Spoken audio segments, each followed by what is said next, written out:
Գյուրջան Կասկադ, հասանելի բնակարաններ 65 ամիս մարման ժամկետով։ Սիրելի հայրենակիցներ, չնայած այն հանգամանքին, որ այս պահին քննարկվում է կառավարության 2024 թվականի ծրագրի կատարողականը, բայց ըստ էության Նիկոլ Փաշինյանի ելույթը անցած 7 տարիների մասին էր։ Իրականում անցած 7 աղետաբեր տարիների մասին է։ Եվ ես վստահ եմ, որ այս տարիները պատմության մեջ հենց այդպես էլ արձանագրվելու են Փաշինյանական աղետաբեր 7 տարիները։ Եվ հաշվի առնելով այն հանգամանքը, որ Նիկոլ Փաշինյանը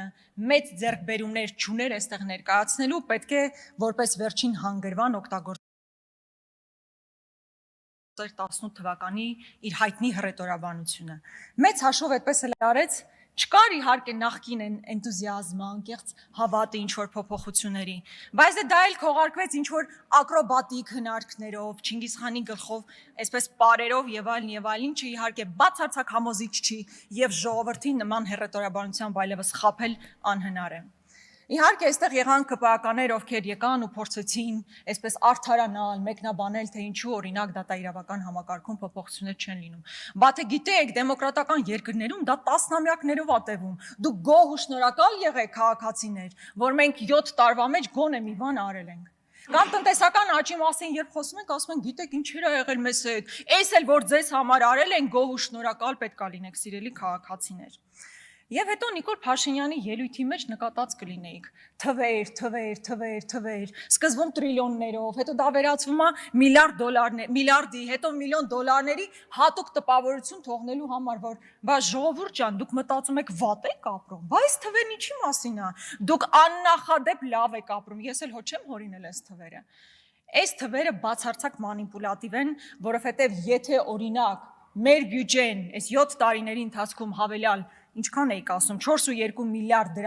դոլարի հավելյալ գումար է մտել, այդ դեպքում պարզ հարց է առաջանում։ Բա 7 միլիարդ դոլար պետական պարտքը ինչու ենք վերցրել։ Այդ 7 միլիարդ դոլարը ինչ ենք արել։ Ինչ եք արել։ Եթե 4.3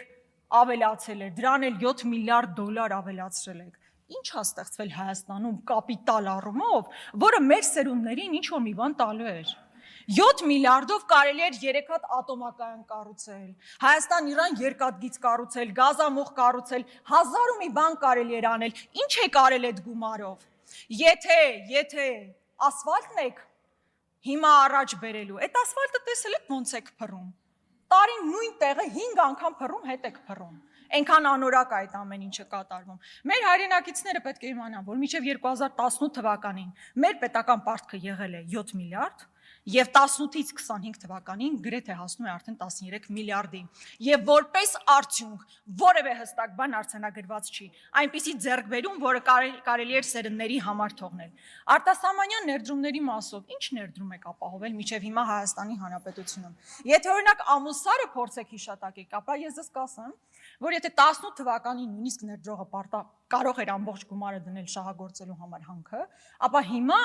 այդ ներդրման 150 միլիոն դոլարը Հայաստանի Հանրապետության բանկերն են տվել, այն էլ կառավարության երաշխիքով։ Դա ինչ է նշանակում, որ Աստված մի արածցե, ինչ որ մի բան տեղի ունենա եւ շահագործումը կասեցվի, 150 միլիոն դոլարը մնալու է ոչ թե ձեզ վրա, Հայաստանի Հանրապետության ժողովրդի եւ մեր ապագա սերունդի վրա։ Որևէ գործարան մեծ առումով չի կառուցվել, չնայած նրան, որ խոստացել էիք, մետաղաձուլարան կառուցել, չկա, գազաբալոնների արտադրության գործարան, Սևանի շաքարում գործարան, հայկական հեռուստացույցների գործարան, Սեպու 1 ավտոմեքենաների գործարան, չկան, այդ ամեն ինչը հայտարարվել է, բայց տեղի չի ունեցել։ Այստեղ անդադար խոսում է, որ թոշակառուները հիմա ինչ-որ լավ են ապրում, որ թոշակները 22%-ով միջինը բարձրացել է։ Մոռանում են ասեն, որ ինֆլյացիան 25% է, այսինքն գնաճը 25% է, թոշակառուների գումարն էլ ավելացել է 22%-ով։ Այսինքն 18 թվականին թոշակառուն ավելի շատ բան էր կարողանում գնել, քան այսօր է գնում։ Սա եւս փաստ է։ Եվ հետո հարց է առաջանում, լավ, եթե այդքան բյուջեն լցրել եք, ամեն ինչ իդեալական է, բայց դեպքում գլխով ոտքով քաղաքացու գրպանը մտնելը եւ ամեն վերջին կոպեկը քերելը ինչ նպատակ է հետապնդում։ Լավ, այսպես ընդհանուր վերցնենք, էլի, օրինակ 18 թվականից հետո Թունյան Բաբկենեն Ցարևան Պողոսը, չնայած ոնց հասկացանք դուք արդեն նորակառույց եք տեղափոխվել, այս վերջին ցույցերից այդպես նման մի արձանագրում կարող, եթե սխալվում եմ ամեն դեպքում։ Թունյան Բաբկենեն Ցարևան Պողոսի կյանքում ինչ է փոխվել։ Ասեմ ինչ է փոխվել։ Նախկինում, եթե իր գույքահարկի համար պայմանական օրինակ 20,000 պետք է վճարեր, հիմա վճարում է 60,000 դրամ 3 անգամ։ Արոն Գաբրիելյան, մի ընդհատեք տեղից։ Հիմա վճարում է 60,000 դրամ, հաջորդ տարի վճարելու է 80,000 դրամ, 4 անգամ ավել գումար է վճարելու։ Աղբանության համար ավելի մեծ գումար է վճարում, նստում է տրանսպորտ ավելի շատ փող է տալիս։ Եթե մեքենա ունենա գնա Կարմիր գծի վրա, կանգնի շատ ավելի մեծ գումարներ է վճարելու։ Հանկարծ եթե նոտարի մոտ գնա, նոտարի մոտա շատ փող տալու, ասում Աստված մի արածը հանկարծ փաստաբանի կամ հաշվապահի կարիք ունենանք, դրանց գումարներն էլ եք, իրենց գումարներն էլ եք, այսինքն հարկերը բարձրացել եք, որն ուղիղ ազդելու է քաղաքացիների վրա։ Այս խեղճ մարդը մտնում է խանութ, ամեն ինչ թանկացել է, ինչին կպնում է թանկացել է։ Հազիվ գնում է նստում է տուն, գլուխը բռնում է եւ փորձում է հերոստացույցով գոնե մի դրական բան լսի, լավ վերջը մեր երկրում մեզ համար մի դրական բան կատարվում է, թե չէ։ Եվ բարձվում է օրինակ այն դեպքում, երբ որ ինքը այդքան հարկեր տալիս է եւ իր աշխատավարձը մեծ հաշվշատ չի փոխվել, բարձվում է, որ օրինակ 2024 թվականին կառավարական դաչաների գումարը 60 միլիոնով ավելացել է։ Եվ տարեկան 603 միլիոն դրամ գումար տրամադրվում է կառավարական դաչաներին։ Հետո բարձում է, որ 2024 թվականին 2.4 միլիարդ դրամի ծառայական մեքենաներ է ձեռք բերվում։ Այս խեղճ Պողոսը գլուխը բռնած ասում այ Նիկոլ, 18-ին երկուսս էլ վարչապետ էինք։ Հիմա այս մի վարչապետը աշխատում է այդ գույքահարկն է, այս մեկն է։ Տակը փող չի մնում հազիվ ապրելու։ Նիկոլ Փաշինյանի շարասյունը ավելանում է, նրա կառավարական դաչաների գումարները ավելանում է, ճոխ ու շռայլ մարդիկ ապրում են, վայելում են։ Միակ տարբերությունը, որ իր կյանքում եղել է, դա է։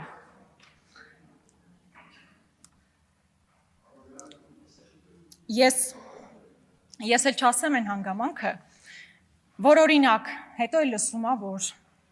4.5 անիֆից, այո, 4.5 միլիարդ դրամ տրամադրվել է ֆլայ առնան ստեղծելու վրա, վատնվելա, կորսվելա չկա, դատական հայցնել շալակել ենք։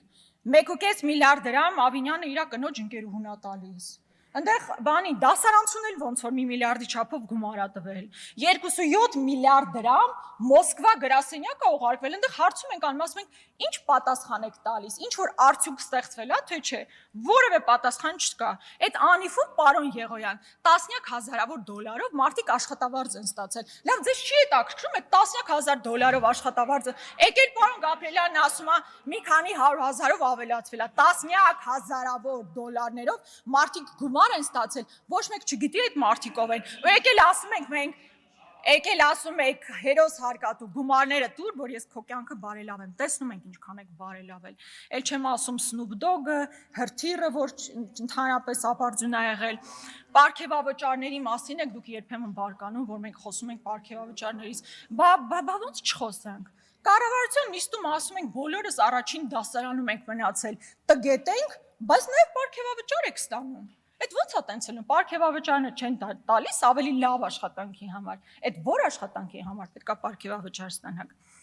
Հետո ինձ դուր չի գալիս նաև այդ ձեր տոնը քաղաքացիների հետ այդ մունաթի, որ բա դուք չեք աշխատում, դուք չեք անում, ասենց անընդհատ մունաթ է գնում ժողովրդի վրա։ Ուզում հասկանալ էլի 10 թվականից այս կողմ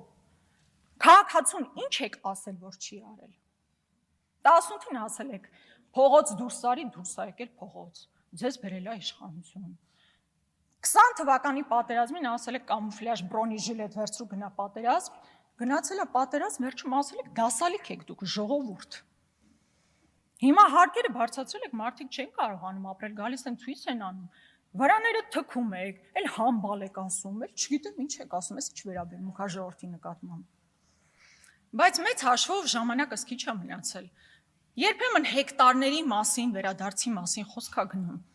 Ու այս համատեքստում մենք 240 կիլոմետր տարածք ունենք, օկուպացված։ Այդ նույն պատվախնդրությամբ դրա մասին խոսեք, դրա համար ինչ-որ բան արեք։ Բայց քանի որ ժամանակս ավարտվում է, ասեմ հետևյալը։ Նիկոլ Փաշինյանի 7-ամյա Կառավարումը այս ամեն ինչով չի հիշվելու իհարկե։ Ու ես կարծում եմ ավարտվելու է բարեբախտաբար հաջորդի համար այս դարաշրջանը, աղետաբեր։ Բայց հիշվելու է նրանով, որ մենք Արցախ ենք կորցրել։ Դադիվանք, Գանձասար, Ամարաս, սրանք են արժեքները եւ ոչ թե հատիկ Range Rover-ներն ու գարաժները։ Սրանք արժեքներ են, որ մենք կորցրել ենք։ Հիշվելու է նրանով, որ մարդիկ իրար ատում են այսօր Հայաստանի Հանրապետությունում։ Արցախցիների նկատմամբ համատարած ատելության քարոզ կա։ Այս ուրացումը, դավադիր ատելությունը, կորուստները, աղետը, սա է ձեր ամփոփումը եւ ոչ թե այն, ինչ թվերի տեսքով փորձում եք ներկայացնել։